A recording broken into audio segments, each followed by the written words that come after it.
Que la gloire soit rendue à notre Dieu. Bien-aimés dans le Seigneur, bonjour.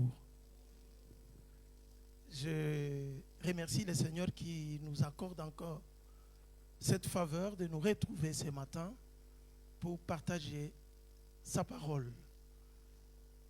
Et je remercie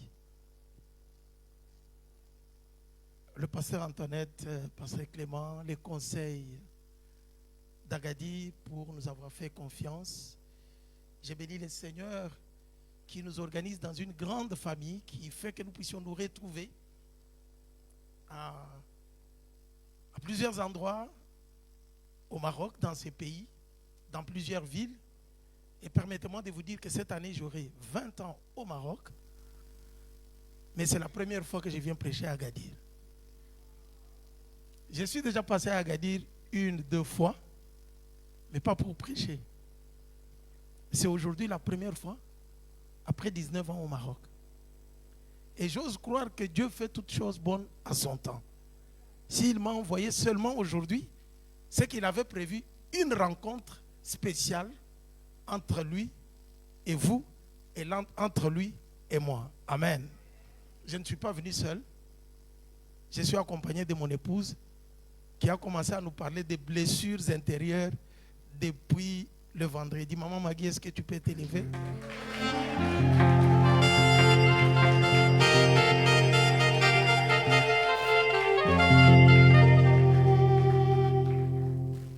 Moi, j'ai fait mon alliance avec le Seigneur comme Josué l'avait fait.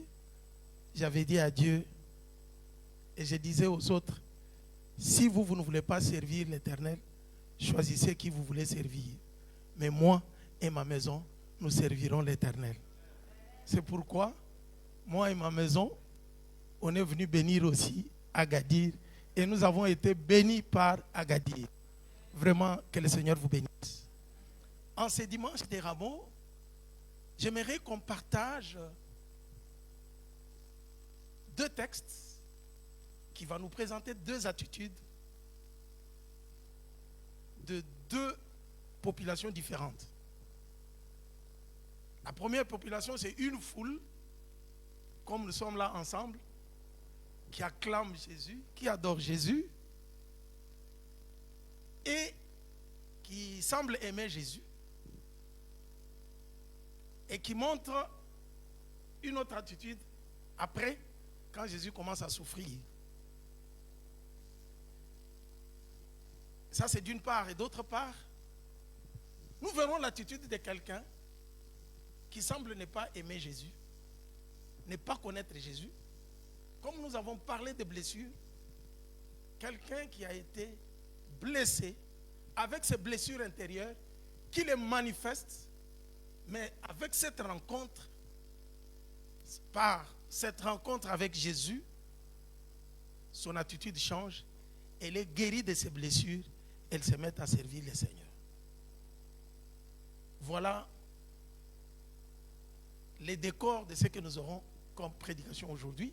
Permettez-moi, nous allons faire la lecture, un peu marathon, pour, avant de commencer la prédication. Notre première lecture nous amène dans l'événement que nous célébrons aujourd'hui, les dimanches des Rameaux. Les dimanches des Rameaux, symbole de l'entrée de Jésus-Christ à Jérusalem, qui a été accueilli par la foule, n'est-ce pas? Matthieu chapitre 21, nous allons lire à partir du premier verset au verset 12. Excusez-moi, peut-être vous n'en avez pas l'habitude. Je vais vous demander de nous mettre debout pour accueillir la parole de Dieu. C'est le Seigneur qui est au milieu de nous. Dieu est sa parole. Nous allons ensemble lire. Je ne vais pas demander à chacun de lire dans sa version, mais d'un seul cœur, dans la même version, unis par le même esprit. Nous allons tous lire comme nous avons multimédia. Nous allons lire ensemble, c'est en français, n'est-ce pas? Mais il y a la traduction en anglais et en allemand, pour montrer que nous formons tous une même famille dans le Seigneur. Et les Allemands, et les Anglais, et les francophones, et les francophiles, et les Africains francophones, tous, nous formons la même famille. Je vais me mettre à côté pour ne pas empêcher aux autres. Nous allons lire ensemble. Nous allons lire Matthieu chapitre 1er et chapitre 25, à partir du verset 1er jusqu'au verset 10. Quand nous arrivons au verset 10, vous vous arrêtez. Franck, je vous fais confiance.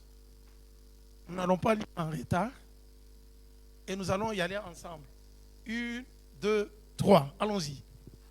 Lorsqu'ils approchèrent de Jérusalem et qu'ils furent arrivés à Bethphagée, vers la montagne des Oliviers, Jésus envoya 2 disciples en leur disant: allez au village qui est devant vous, vous trouverez plutôt une ânesse attachée et un anneau avec elle, détachez-le et amenez-le-moi.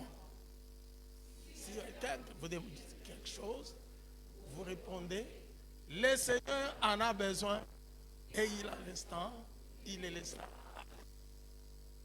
Or, ceci arriva afin que s'accomplisse ce qui avait été annoncé par le prophète. Dites à la fille de Sion: voici ton roi vient à toi, plein de douceur, et monté sur un âne, sur un anneau, le petit d'une ânesse. Les disciples allèrent et firent ce que Jésus leur avait ordonné. Et l'anneau, mirent sur eux leurs vêtements et le firent asseoir dessus. La plupart des gens de la foule étendirent leurs vêtements sur le chemin. D'autres coupèrent les branches d'arbres et en changèrent la route. Ceux qui précédaient et ceux qui suivaient Jésus criaient: Hosanna au fils de David, béni soit celui qui vient au nom du Seigneur, Hosanna dans le lieu très haut. Ça, c'est notre premier texte. Ça, c'est l'entrée de Jésus à Jérusalem. On nous explique que les gens sont sortis avec des rameaux, dans d'autres versions, avec des branches d'arbres. Ils reconnaissaient que c'était le Messie, puisqu'ils le confessent. Hosanna au fils, au roi de David, au fils de David, et Hosanna au fils de Dieu très haut. Ils semblent bien connaître et confesser leur foi en Jésus-Christ. Ils l'accueillent d'une bonne manière. Quelques jours plus tard, vous nous projetez Matthieu 27, 22, 23.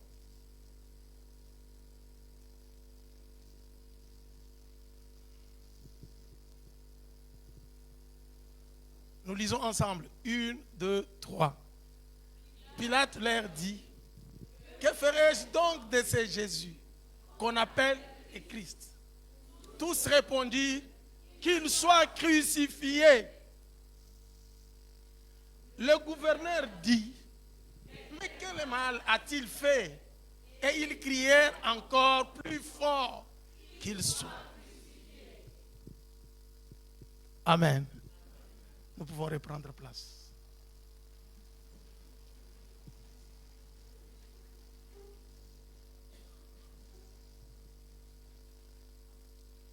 Seigneur Jésus, merci pour ta parole au milieu de nous. Ta parole est esprit et vie. Tu es présent par ta parole. Toute chose a été créée par ta parole. Rien de ce qui existe n'a existé sans la parole. Nous voulons que cette parole nous accorde la vie et la vie en abondance. C'est au nom de Jésus que nous avons ainsi prié. Amen. Bien-aimés, j'aimerais partager avec vous ces textes aujourd'hui que Dieu m'a inspiré hier. Le Saint-Esprit illuminait mon intelligence comme on parlait. La jeunesse et l'église d'Agadir avaient demandé qu'on parle sur les blessures intérieures. Puisque ces derniers temps, nous avons beaucoup de blessés de guerre. Pour n'importe quelle attitude à l'église, on est blessé. Pour une petite parole, on est blessé. Et on traîne ces blessures. Le diable a un principe.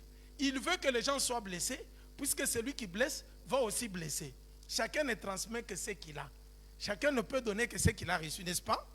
Et quand vous êtes blessé, sachez que vous devenez quelqu'un qui va blesser, même d'une manière inconsciente, par votre attitude, par votre façon de parler.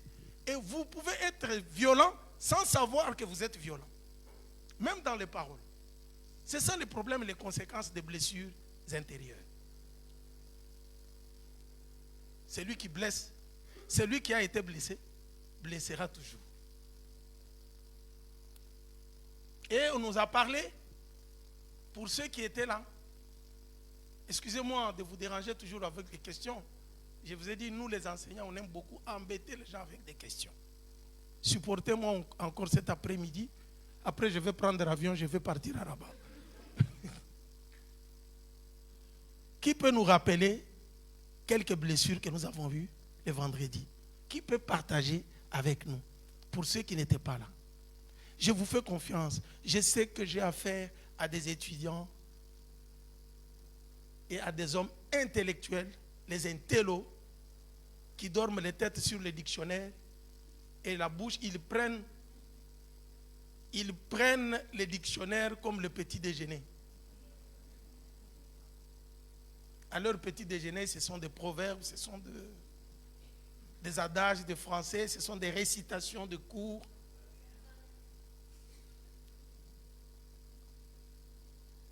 S'il vous plaît, nous n'avons pas assez de temps. Oui, ma soeur. On a parlé de la trahison, du rejet, de l'humiliation et de l'injustice. De l'injustice. Et quoi encore? L'abandon. L'abandon. Tout ceci, n'oubliez pas que c'est par manque d'amour. Vous avez retenu? Et pour ceux qui n'étaient pas là, voilà un peu ce que nous avons partagé. Et qu'est-ce que nous avons dit pour la guérison des blessures? Je fais ce que maman pasteur m'a demandé de faire. Les résumés de ce que nous avons vu avant de commencer la prédication. Ça, ce n'est pas dans le temps de prédication. Ne comptez pas ça dans le temps de prédication. S'il vous plaît. C'est la révision et puis vous me donnerez mon temps de prédication. Oui, ma soeur.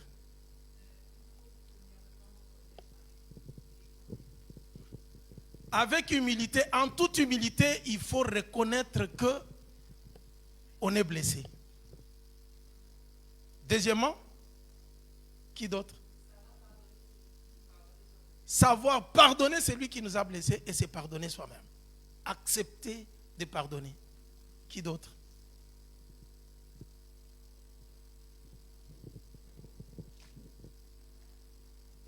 Il n'y a que des sœurs, il n'y a pas de frères ici. Le mois de mars est déjà passé. Nous sommes en avril, on n'est plus au mois de mars. S'il vous plaît, n'hésitez pas, n'hésitez pas. Je sais qu'il y a des gens intelligents qui ont retenu, mais ils sont un peu timides. Pour parler, il faut qu'on les pointe. Si vous ne parlez pas, je vais pointer 2 personnes.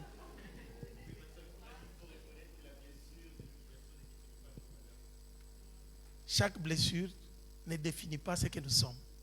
Nous ne pouvons pas être identifiés à notre blessure, si je peux le dire autrement.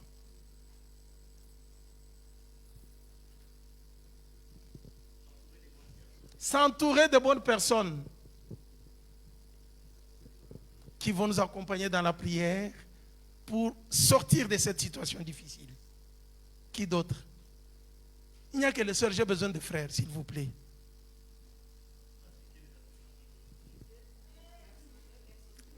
Merci mon frère. J'aimerais que les autres partagent. Est-ce qu'on peut acclamer le Seigneur pour lui? Il a sauvé au moins l'honneur de frère. Parce que le frère, tout le monde, personne ne parle. Je vous en supplie, prenez du courage. Fortifiez-vous comme Josué. Et nous avons dit que la guérison des blessures, c'est tout un processus qui commence par la prière. C'est recommandé prier pour son cœur. Parce que vous savez, nous ne sommes pas prêts à pardonner facilement. Il y a des circonstances qui vont nous travailler pendant longtemps, mais il nous faut recommander notre cœur à Dieu, demander au Saint-Esprit de nous accorder la paix, de nous accorder la capacité de pardonner. Parce que de nous-mêmes, nous n'allons pas pardonner facilement. Et nous allons toujours revoir ce qu'on nous a fait, répéter ça. Mais le pardon est divin. Il n'y a que Dieu qui peut nous aider à pardonner. Priez, demandez à Dieu le pardon pour son cœur et priez pour celui qui vous a offensé. Cette prière peut être personnelle. Ça commence par la prière personnelle et aussi la prière communautaire. Apprenez à prier les uns pour les autres. Après la prière, quand le cœur est recommandé à Dieu, deuxième étape, nous faisons un pas pour prendre une décision de pardonner. Le pardon est une puissance qui libère. Le pardon, même si le cœur est en train de mijoter tout ce qu'on a fait, mais le pardon, c'est une décision qu'il faut savoir prendre. Seigneur, j'accepte de pardonner. Même si mon cœur se rappelle encore, mais moi, j'accepte de pardonner. Après le pardon, qui peut me rappeler autre chose? Oui. Se faire accompagner. Si on pardonne difficilement, se faire accompagner par les responsables spirituels. Voilà un peu ce que nous avons parlé, les résumés de tout ce que nous avons vu vendredi et samedi. Sans parler des choix pour le mariage, pour vivre le mariage heureux. Parce que l'objectif, c'était la guérison, les blessures et comment guérir de ces blessures. La bonne nouvelle, c'est que Jésus-Christ est venu pour annoncer la bonne nouvelle. Il a reçu l'onction de Dieu. Ésaïe 61, n'est-ce pas? Le premier verset.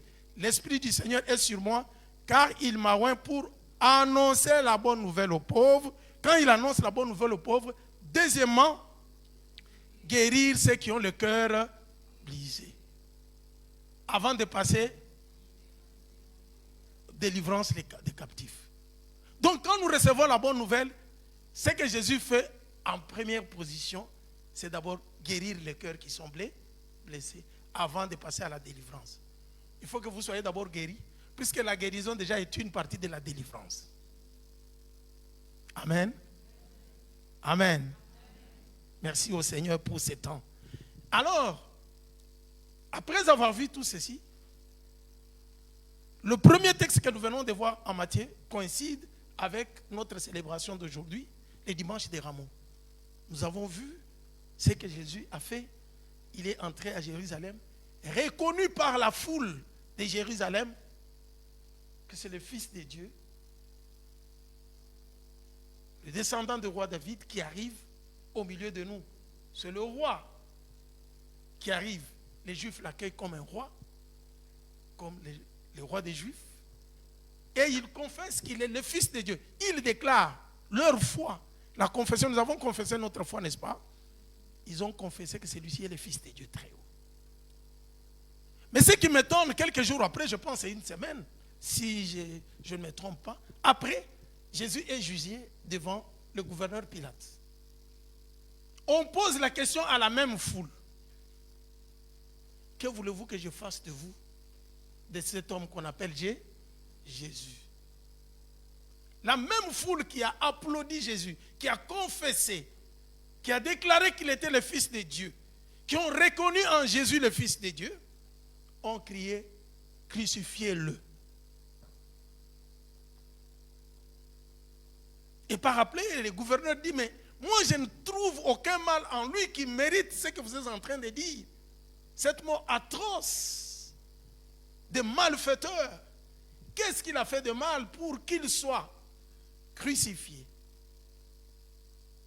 Et il crie encore plus fort, comme s'ils affirmaient leur foi. Crucifiez-le. Est-ce qu'aujourd'hui pouvons-nous condamner cette foule? Je vois dans cette foule, nous qui sommes venus en séjour des Rameaux, nous qui confessons Jésus-Christ. Hosanna, Hosanna, on l'a adoré, nous qui adorons le Seigneur Jésus-Christ. En ces jours, posons-nous la question, si dans les semaines qui viennent, nous n'allons pas renier ce que nous avons confessé aujourd'hui par notre attitude. Ne serions-nous pas de ceux-là qui crucifient encore le Seigneur? À chaque fois que nous rentrons dans notre vie de péché, nous sommes en train de remettre Jésus-Christ à la croix pour qu'il soit crucifié. Allons-nous continuer dans la louange et l'adoration? Allons-nous continuer à contempler le merveille du Seigneur? Ou bien nous allons rentrer dans la foule des religieux qui criaient, crucifiez-le. Allons-nous crucifier Jésus ou allons-nous accepter de continuer à le célébrer et l'adorer? Notre deuxième texte, c'est un peu long. Comme je vous ai dit, supportez-moi aujourd'hui. Nous avons vu cette foule. Nous nous sommes posé la question sur la foule. Est-ce que nous sommes dans cette foule qui aujourd'hui célèbre le Seigneur, adore le Seigneur? Et qui, une semaine plus tard, ou 2 semaines plus tard, nous allons les nier ou pas? C'est une question que chacun de nous va répondre.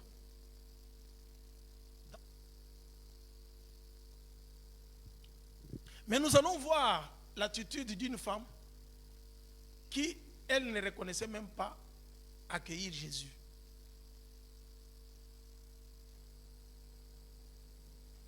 À partir de ses blessures.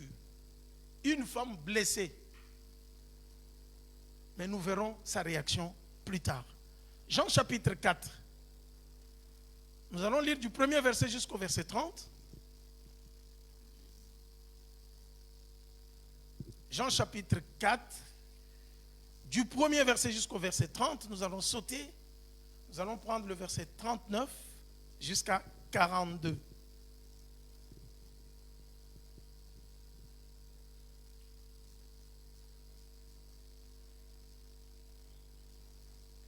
Le Seigneur sut que le pharisien avait appris qu'il faisait et baptisait plus de disciples que Jean. Toutefois, Jésus ne baptisait pas lui-même, mais c'était ses disciples. Alors, il quitta la Judée et retourna en Galilée. Comme il fallait qu'il passe par la Samarie, il arriva dans une ville de Samarie nommée Sichar, près du champ que Jacob avait donné à Joseph son fils. Là se trouvait un puits de Jacob. Jésus, fatigué du voyage, était assis au bord du puits. C'était environ la 6e heure. Une femme de Samarie vint puiser de l'eau. Jésus lui dit, donne-moi à boire. Car ses disciples étaient allés à la ville pour acheter des vivres. La femme samaritaine lui dit, comment toi qui es juif, me demandes-tu à boire, à moi qui suis une femme samaritaine? Les Juifs, en effet, n'ont pas de relation avec les Samaritains. Jésus lui répondit, si tu connaissais les dons de Dieu et qui est celui qui te dit, donne-moi à boire, tu lui aurais toi-même demandé à boire et il t'aurait donné de l'eau vive. Seigneur, lui dit la femme, tu n'as rien pour puiser et le puits est profond. D'où auras-tu donc cette eau vive? Es-tu plus grand que notre père Jacob, qui nous a donné ce puits et qui en a bu lui-même, ainsi que ses fils et ses troupeaux? Jésus lui répondit, quiconque boit de cette eau aura encore soif. Mais celui qui boira de l'eau que je lui donnerai n'aura jamais soif. Et l'eau que je lui donnerai deviendra en lui une source d'eau qui jaillit jusque dans la vie éternelle. La femme lui dit, Seigneur, donne-moi cette eau, afin que je n'aie plus soif et que je ne vienne plus puiser ici.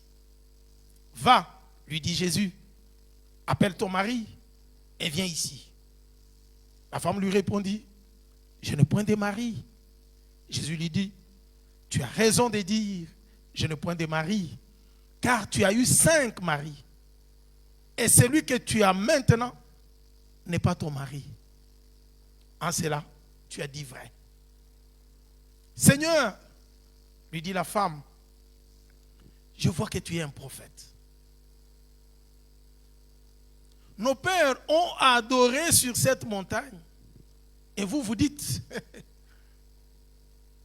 vous dites, vous, que le lieu où il faut adorer est à Jérusalem. Femme, lui dit Jésus, crois-moi, l'heure vient, et ce sera ni sur cette montagne, ni à Jérusalem, que vous adorerez le Père. Vous adorez ce que vous ne connaissez pas. Nous adorons ce que nous connaissons, car le salut vient des Juifs. Mais l'heure vient, et elle est déjà venue, où les vrais adorateurs adoreront le Père en esprit et en vérité. Car ce sont là les adorateurs que le Père demande. Dieu est esprit, et il faut que ceux qui l'adorent, l'adorent en esprit et en vérité. La femme lui dit, je sais que le Messie doit venir, celui qu'on appelle Christ. Quand il sera venu, il nous annoncera toutes choses. Jésus lui dit, je le suis, moi qui te parle. Verset 27. Là-dessus, arrivèrent les disciples qui furent étonnés dès qu'il parlait avec une femme. Toutefois, aucun ne dit, que demandes-tu? Ou de quoi parles-tu avec elle? Alors la femme, ayant laissé sa cruche, s'en alla dans la ville et dit aux gens, venez voir un homme qui m'a dit tout ce que j'ai fait. Ne serait-ce point le Christ? Ils sortirent de la ville et ils vinrent vers lui. Le verset 39 à 42. Plusieurs Samaritains de cette ville crurent en Jésus à cause de cette déclaration formelle de la femme. Il m'a dit tout ce que j'ai fait. Aussi, quand les Samaritains vinrent le trouver, ils les prièrent de rester auprès d'eux. Et il resta là 2 jours. Un beaucoup plus grand nombre crurent à cause de sa parole. 42 et les derniers versets. Et il disait à la femme, ce n'est plus à cause de ce que tu as dit que nous croyons, car nous l'avons entendu nous-mêmes et nous avons vu qu'il est vraiment le sauveur du monde. Amen. Une longue lecture, n'est-ce pas? Mais qui nous parle d'une histoire. Une femme samaritaine. Vous savez que après le roi Salomon, il y a eu la division du royaume d'Israël. 10 tribus ont constitué ce qu'on appelle le royaume du Nord, avec la capitale appelée Samarie. Et 2 tribus sont restées à Jérusalem au sud, tribu de Benjamin et tribu de Juda. C'est au sud, c'est à Jérusalem où il y avait les temples qui faisaient la fierté et la présence de Dieu. Et vous connaissez que quand le royaume du Nord a été pillé par les Assyriens, il y a eu mélange des races puisqu'il y avait la déportation.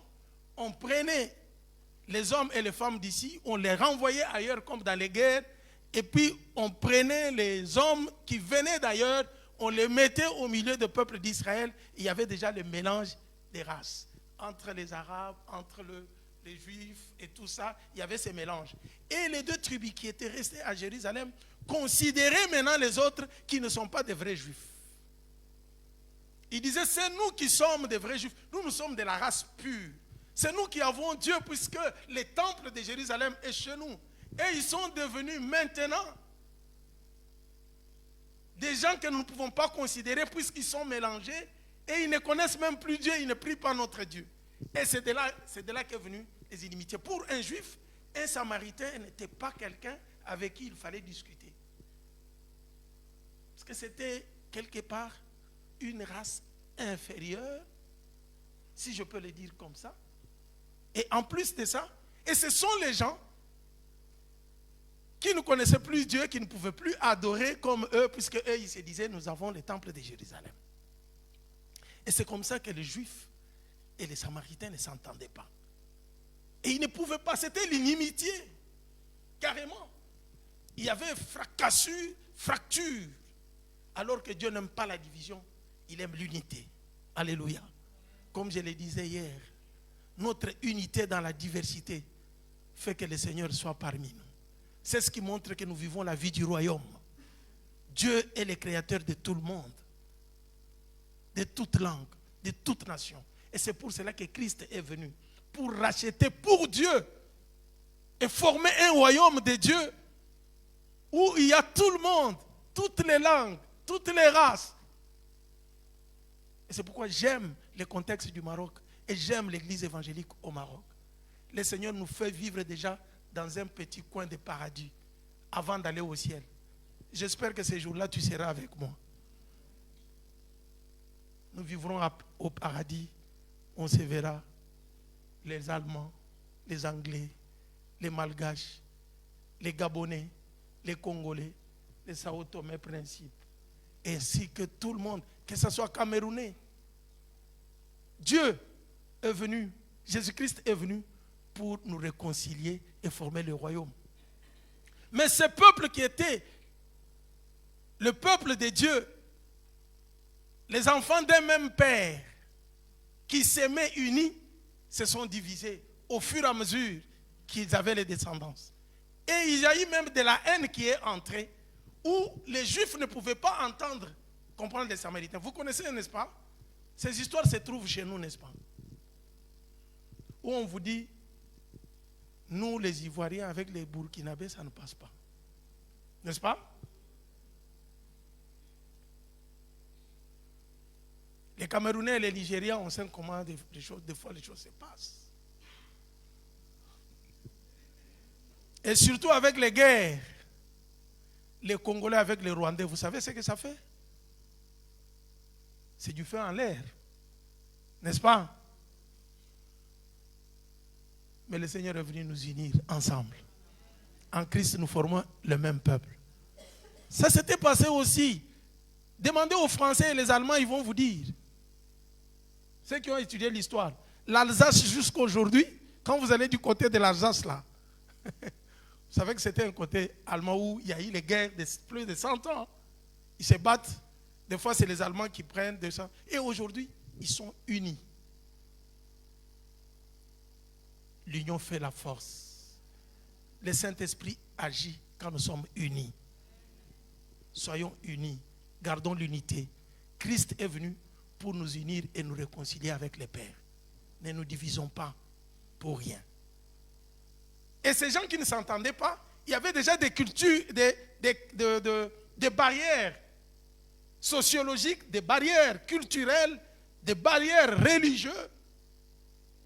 Et imaginez-vous que Jésus décide, quand un juif voulait aller à Galilée, il contournait, il ne pouvait pas passer par la Samarie.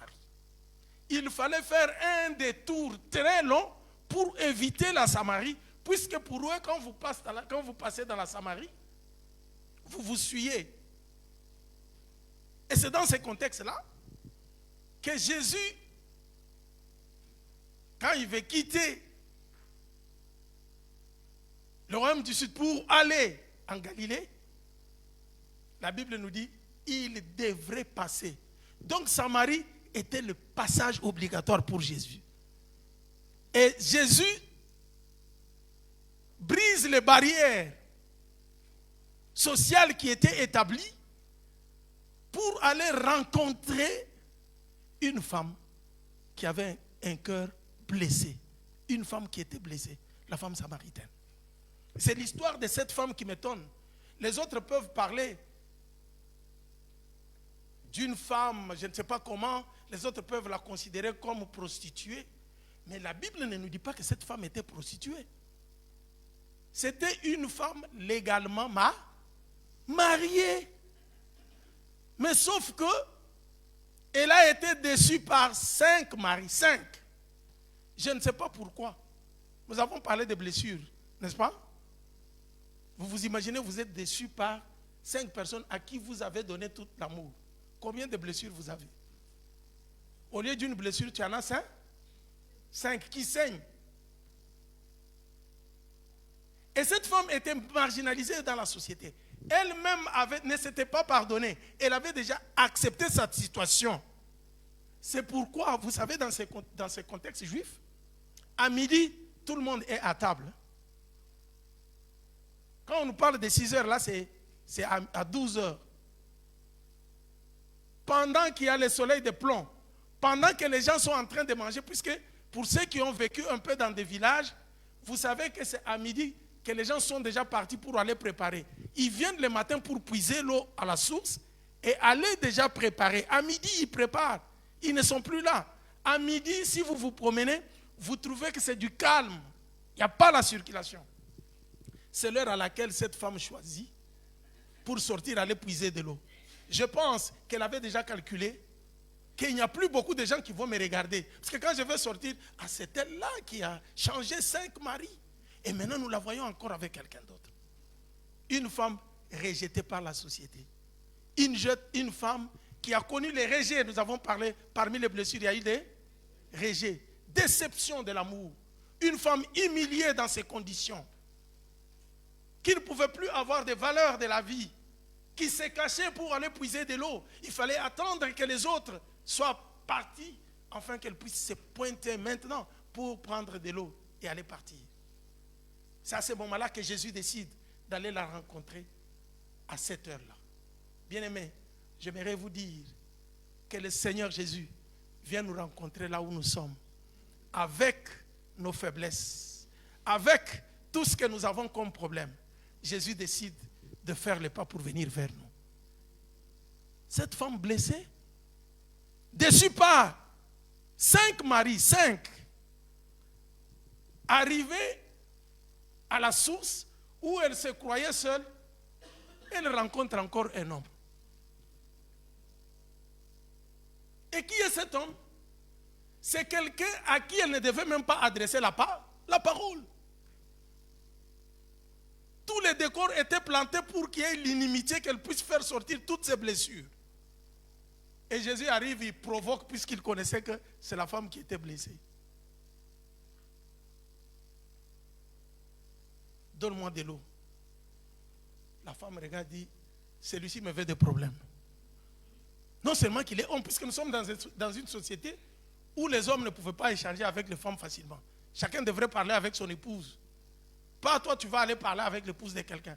Aujourd'hui, vous êtes libre, vous venez, on se salue, on se fait des bisous, les pasteurs, tout le monde. C'est pas vrai. Les contextes ont changé, les temps changent. Alléluia. Nous sommes dans un contexte où la femme n'avait pas de valeur. Ne pouvait pas vraiment sortir en public et parler, et donner des ordres. Non. Alors ce qui est arrivé, c'est quoi? Cette femme regarde un homme assis au puits et dit, est-ce que peux-tu me donner à boire? Et elle m'a provoqué, cet homme. J'ai laissé même quelqu'un à la maison, mais elle vient encore. Il lui vient encore. Il ne sait pas qu'il y a déjà 5 qui m'ont déjà blessé. Lui aussi vient encore pour me blesser ou quoi? Il dit, mais comment toi qui es juif, tu me demandes à moi de l'eau? Elle oppose les premières barrières, les premières réactions des blessures.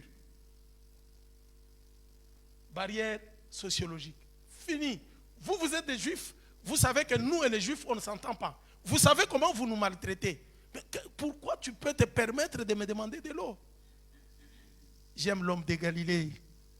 C'est lui qui est venu pour la réconciliation. Qu'est-ce qu'il fait? Quand la femme lui parle comme ça, Jésus brise les barrières sociologiques. Il transcende ça, il dépasse les barrières sociologiques. Il dit, mais si tu connaissais les dons de Dieu, mais c'était à toi de me demander de l'eau.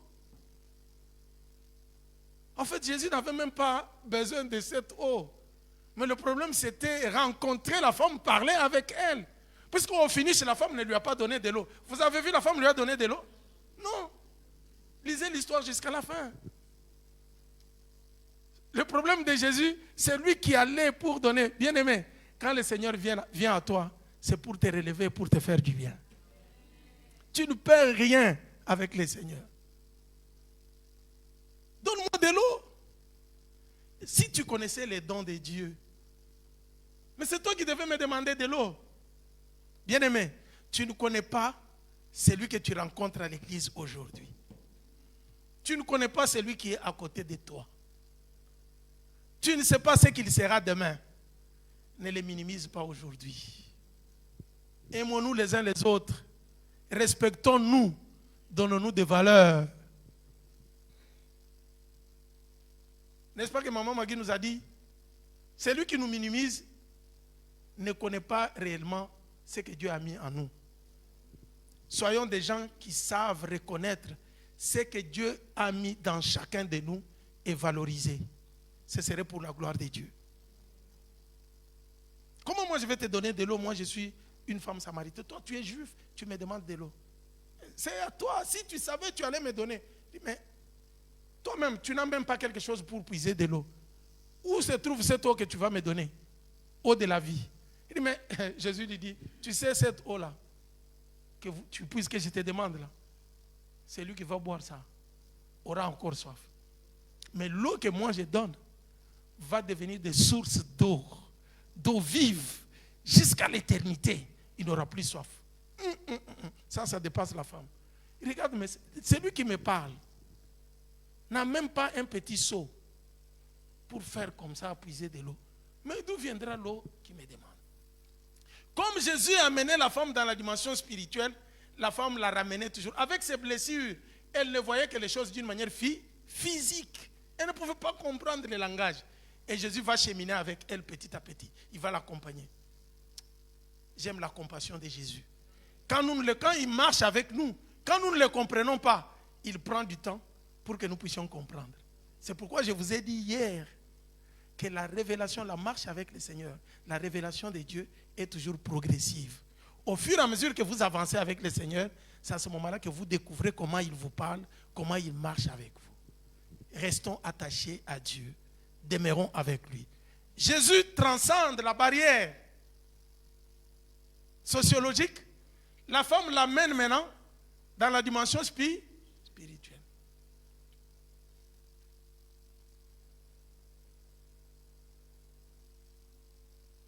Jésus dit, est-ce que la femme dit, toi tu es plus grand que notre ancêtre Jacob qui a fait ses puits? Là Jésus regarde. Qu'est-ce que cette femme me demande? Vous savez ce que le verset suivant nous dit? Franck, tu es prêt? Sois avec nous. Si tu suis, tu peux nous projeter là où nous sommes déjà. Un examen très difficile. C'est pourquoi avec les enseignants, il faut toujours, je surveille toujours pour voir qui ne suit pas. Qui ne suit pas. Si tu me regardes et que tes pensées sont sorties, je vais te demander de redire ce que j'ai dit. Je vérifie. Femme lui dit, Seigneur, donne-moi de cette eau. Non, on a déjà dépassé ici. Allez-y encore.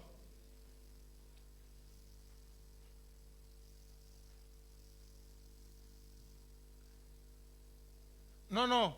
Juste le verset après, le verset que tu as affiché en première position. Jésus lui dit, va, appelle ton mari. Et la femme dit, je n'ai pas de mari. Elle croyait dribbler Jésus. Je n'ai pas de mari. On nous avait dit qu'elle avait un homme qu'elle avait laissé, n'est-ce pas? Mais elle dit à Jésus, je n'ai pas de... Je n'en ai pas. Jésus lui dit, vous savez, il y a certaines confessions que nous faisons croyant commettre les erreurs, alors que nous déclarons la vérité devant Dieu. C'est comme Pilate, comme les Juifs avaient dit. Pilate écrit sur l'écriteau qu'il avait affiché, celui-ci est le roi des Juifs. Le prêtre vient le voir et dit, mais pourquoi tu as écrit qu'il est le roi des Juifs? Change ça, écris que cet homme avait dit qu'il est le roi des Juifs. Pilate dit, non, ce que j'ai écrit, je l'ai déjà écrit. C'était une confession. Jésus est le roi des Juifs. Et regardez comment la femme dit, je n'ai pas de mari. En réalité, elle n'avait pas de mari. Blessée, parce que la femme faisait trop confiance aux hommes. Je pense qu'elle était à la recherche de l'amour vrai, d'un homme qui pouvait lui manifester l'amour. Je pense que toute sa déception et les blessures qu'elle avait, c'est par manque d'amour. Parce que si le premier mari l'aimait, il allait quand même le supporter avec ses défauts et ses qualités, n'est-ce pas? Il a rejeté. Quel rejet? Après avoir rejeté par 5 hommes. Elle s'accrochait peut-être, dit cette fois-ci, je pense que celui-ci peut m'aimer. Deuxième encore, l'abandonne. Oh, troisième. Et c'est pourquoi, des fois, vous savez, quand on vit la répétition de la même chose, des mêmes histoires, finalement, on s'identifie par ce qu'on est en train de vivre. Vous connaissez l'histoire de la femme à la perte de sang. On ne connaît pas son nom dans la Bible. On l'a attaché le nom de sa maladie. On l'identifie à sa maladie. La femme à la perte. Même après la guérison avec Jésus, on l'appelle toujours la femme à la perte de sang. C'est grave. Mais j'aimerais vous dire que tu n'es pas ce que le monde dit que tu es. Jésus-Christ vient à ta rencontre.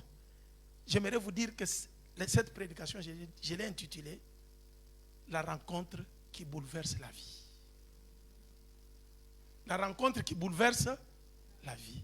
J'aimerais qu'aujourd'hui, tu aies une rencontre avec cet homme que tu as adoré aujourd'hui, qui doit bouleverser ta vie. Appelle ton mari. La femme dit, je n'ai pas de mari. Jésus lui dit, tu as dit vrai. Puisque même celui que tu as maintenant, que tu caches là, n'est pas ton mari. Pour lui dire, il va encore te décevoir lui aussi. Puisqu'il n'est pas ton mari. Ça attire l'attention de la femme. Elle était à la recherche de l'amour, déçue. Mais il rencontre celui qui va lui donner l'amour vrai pour que sa vie change. Mais ses blessures commencent à l'empêcher. Elle commence à opposer des barrières. D'abord, vous êtes des Juifs, nous sommes des Samaritains. Jésus l'amène en profondeur. Rentre. Nous savons que le Messie viendra. Vous vous adorez à Jérusalem, nous nous adorons sur cette montagne. Maintenant, c'est une autre barrière, la barrière religieuse. On quitte dans les contextes sociologiques, on entre dans le contexte culturel. Nous avons l'habitude de faire ça, vous êtes des Juifs. On passe de là, on entre maintenant dans la barrière religieuse. Vous adorez à Jérusalem. Nous, c'est sur la montagne que nous allons adorer. J'aime l'homme de Galilée. Aucune barrière ne peut résister à Jésus-Christ. S'il veut atteindre son objectif dans ta vie, il va toujours l'atteindre. Jésus lui dit à la dame, mais tu es en retard. Tu es en retard. L'heure vient où ce n'est ni à Jérusalem, ni sur la montagne. Car Dieu a besoin de vrais adorateurs. Les vrais adorateurs adoreront le Père en esprit et en vérité. Il faut. Le christianisme, ce n'est pas une religion comme les autres religions, comme vous le dites, mais c'est question d'une relation personnelle de chacun avec le Seigneur. Ton esprit avec Dieu. Jésus dépasse ça. Il dit à la femme, non, tu t'accroches à des choses qui ne tiennent pas. Parce que la relation avec Dieu, ce n'est pas au temple, ce n'est pas à la montagne, mais c'est dans l'esprit. Dieu est en train de chercher les vrais adorateurs qui l'adorent en esprit et en vérité. La barrière spirituelle tombe aussi. La femme, comment cet homme connaît que moi j'avais 5 maris? Même celui que j'ai maintenant n'est pas mon mari. Ouf. Tu es le prophète? Nous savons que le Messie va venir. C'est pour la première fois que Jésus se déclare devant cette femme qui ne l'avait pas connue que je suis le Messie. Même à ses disciples, Jésus n'a pas dit que je suis le Messie. Avec les apôtres, il leur a posé des questions. Qu'est-ce que les gens disent de moi? Tu es Jérémie, tu es le prophète, tu es... Mais vous qui êtes avec moi, qui dites-vous que je suis? Jésus cherchait que les gens découvrent son identité. C'est Pierre, par la révélation, qu'il a dit, tu es le Christ, Fils de Dieu. Mais ici, pour la première fois, Jésus se déclare lui-même devant cette femme. Se présente son identité. Je suis le Messie. Le Messie que vous attendez là, je suis en face de toi. Dès que la femme a compris qu'elle est devant le Messie, c'est lui, elle prend sa cruche, elle dépose. Le symbole de sa vie passée, c'est pourquoi elle était en train de courir chaque fois pour avoir de l'eau, pour satisfaire le besoin qui devrait encore revenir. Rencontre l'homme qui lui a parlé de son identité, qui a touché son cœur. La femme entend cela, elle est secouée. Elle dépose la cruche. Ni elle-même ne prend pas de l'eau. Elle ne donne même pas de l'eau à Jésus. Elle était venue avec sa cruche, elle dépose la cruche. Elle court, elle va dans la ville. Venez voir celui qui m'a dit tout. Elle va annoncer. Les gens reviennent. Ils viennent nombreux. La Bible nous enseigne, la Bible continue à nous dire que beaucoup de gens de Samarie ont cru à partir du message de cette femme. De la blessure à l'évangélisation. Dieu, par le Seigneur Jésus-Christ, est capable de te rencontrer, te faire oublier tous les passés négatifs que tu as dans ta tête et te ramener. Tu deviens un instrument pour sa gloire. C'est la rencontre de cet homme que nous allons faire aujourd'hui. Même si ces gens, regardez comment les gens sont ingrats. C'est cette femme qui est venue vous parler. Venez voir, qui vous a appelé. Vous venez, vous entendez, Jésus parle. Vous retournez contre la femme. Nous les hommes, on est comme ça. Hein? Les ingrats sont comme ça. C'est pourquoi on nous a dit hier, ne soyez pas toujours blessés. J'aime bien l'attitude de cette femme. Là, on ne nous a pas dit qu'elle est restée encore triste. Non. Elle les a appelés. Les gens qui sont venus, ils se retournent contre la femme. D'ailleurs, nous n'avons pas cru en lui puisque toi, tu nous as appelés. Mais c'est parce que nous l'avons nous-mêmes entendu. Oh, mais qui vous a appelé pour venir? C'est de l'ingratitude. Une rencontre qui a bouleversé la vie de cette femme. Celle qui était insatisfaite de Marie trouve l'amour de sa vie. Rencontre cet homme de Galilée. Aujourd'hui, toi et moi, nous accueillons le Seigneur Jésus-Christ. Est-ce que nous sommes, quelle serait notre attitude? Nous sommes des gens qui prennent la position, qui s'identifient à cette femme samaritaine avec nos faiblesses, avec nos blessures du monde, avec nos déceptions. Quand nous le rencontrons dans son message aujourd'hui, est-ce que nous pouvons être consolés pour être des témoins de Christ partout où nous sommes? Ou bien nous sommes du groupe de la foule qui chante Hosanna au Fils de Dieu, et demain, dès que nous sortons ici, nous commençons à les nier par nos vies de péché. Que le Seigneur bénisse sa parole.